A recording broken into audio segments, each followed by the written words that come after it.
Assalamualaikum warahmatullahi wabarakatuh. Bismillah wassalatu wassalamu ala rasulillah wa ala alihi wa sahbihi wa mawala mabadu. Anak-anak, salam sehat.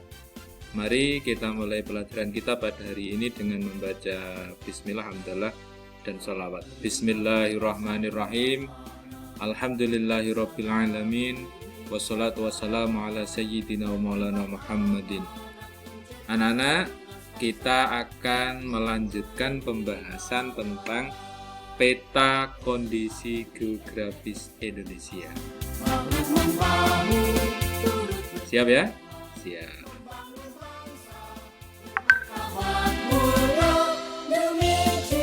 Tujuan pembelajarannya apa? Mengenal Indonesia melalui peta.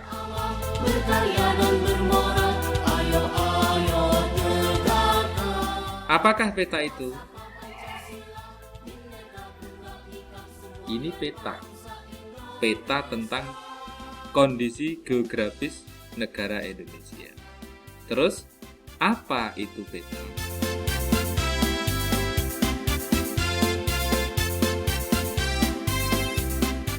Istilah peta berasal dari bahasa Yunani mapha, yang berarti taplak atau kain penutup meja. Secara umum peta adalah lembaran seluruh atau sebagian permukaan bumi pada bidang datar yang diperkecil dengan menggunakan skala tertentu. Lembaran seluruh permukaan bumi atau lembaran sebagian permukaan bumi pada bidang datar terus kemudian diperkecil. Cara memperkecilnya adalah dengan menggunakan skala tertentu. Maka ada 1:200.000, 1:2 juta, dan seterusnya. Itu skala. Ilmu yang mempelajari pembuatan peta disebut kartografi. Orang yang ahli dalam bidang perpetaan disebut kartograf. Selanjutnya, kumpulan dari beberapa peta disebut dengan atlas. Bagi kamu yang punya atlas itu adalah kumpulan dari beberapa peta dijadikan satu, disebut dengan atlas. Itu ya, ini pengertian dari peta. Lanjut ya, lanjut. Peta dibagi menjadi dua jenis, yaitu peta umum dan peta khusus. Apa itu? Peta umum adalah peta yang menggambarkan kenampakan permukaan bumi secara umum. Contoh, peta negara Indonesia, peta Pulau Jawa, peta Pulau Kalimantan, dan seterusnya. Itu disebut dengan peta umum. Yang kedua, peta khusus. Peta khusus adalah peta yang menggambarkan kenampakan tertentu atau tema tertentu. Sering juga disebut dengan peta tematik.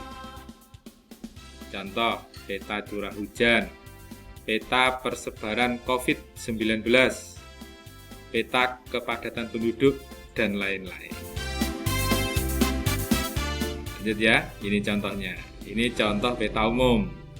Peta Pulau Sumatera, peta Pulau Jawa, peta Pulau Kalimantan, dan lain-lain. Itu adalah contoh peta.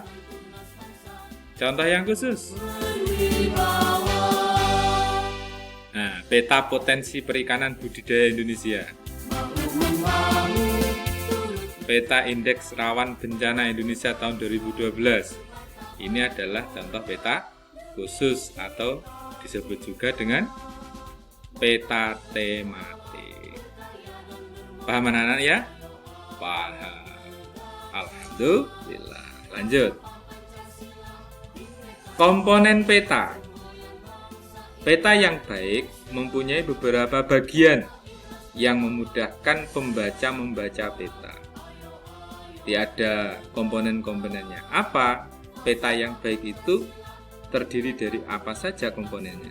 Yang pertama adalah judul petanya.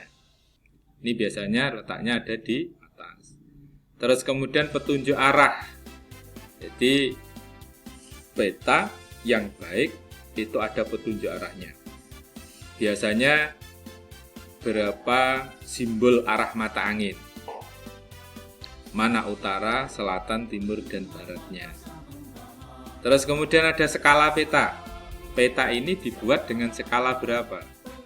Setiap 1 sentinya itu kenyataannya mewakili berapa kilometer. Contoh seumpama 1 dibanding 200.000, itu berarti setiap 1 senti mewakili 200 senti pada kenyataannya. Berarti sama saja dengan 2 kilo. 1 senti dalam kenyataannya itu ada 2 kilo. Itu namanya skala. Lanjut, apalagi komponen peta? Ada simbol. Simbol peta berupa gambar tanda pada peta, berfungsi untuk mewakili keadaan sesungguhnya. Ada simbol kota, ada simbol kereta api, ada simbol gunung, ada simbol sungai, dan lain-lain. Terus kemudian simbol itu diterangkan dalam legenda. Jadi peta yang baik juga ada legendanya. Apa legendanya itu? Legenda itu adalah bagian peta yang berfungsi untuk menjelaskan mengenai keterangan simbol-simbol yang terdapat pada peta. Ini biasanya ada di sudut kiri. Komponen peta berikutnya apa? Insert. Insert merupakan peta berukuran kecil atau lebih detail yang disisipkan pada peta utama. Fungsinya adalah menunjukkan lokasi dan memperjelas suatu lokasi. Insert. Apalagi ada warna peta. Jadi peta warna-warni itu tidak hanya sekedar supaya bisa menarik, tapi ada tujuannya. Apa? Menjelaskan keadaan tempat atau objek di permukaan bumi. Misalnya warna biru untuk perairan, warna coklat untuk pegunungan, warna kuning untuk dataran tinggi, dan lainnya. Terus berikutnya ada garis tepi. Garis tepi adalah garis untuk membatasi ruang pada peta.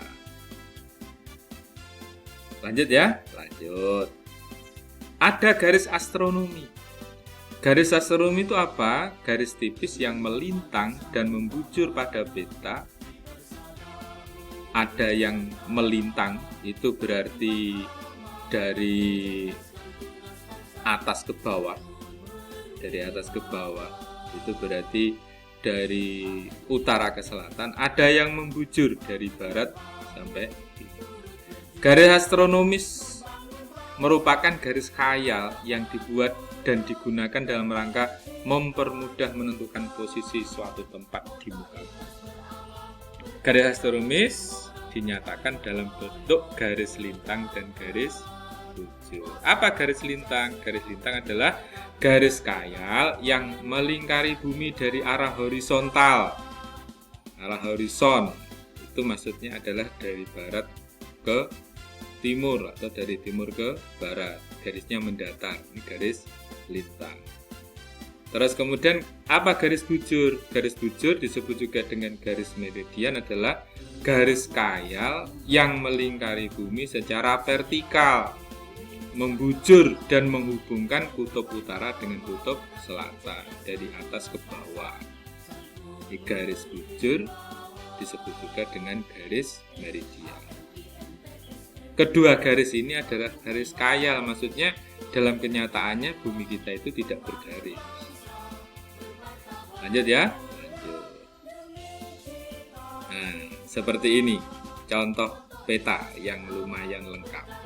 Ada judul, ada simbol, simbol diterangkan legenda, ada petunjuk arahnya, ada skalanya, ada insertnya, ada warnanya, ada garis tepinya, terus kemudian ada garis astronomisnya.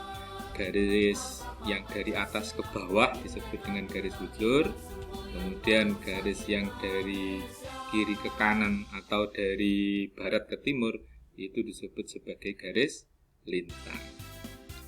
Demikian ya anak-anak, bisa dipahami ya? Bisa dipahami. up. Untuk selanjutnya mengenai keadaan Indonesia akan kita bahas pada kesempatan nanti. Mudah-mudahan bermanfaat. Wallahul muwaffiq ila aqwamit thoriq. Wassalamualaikum warahmatullahi wabarakatuh.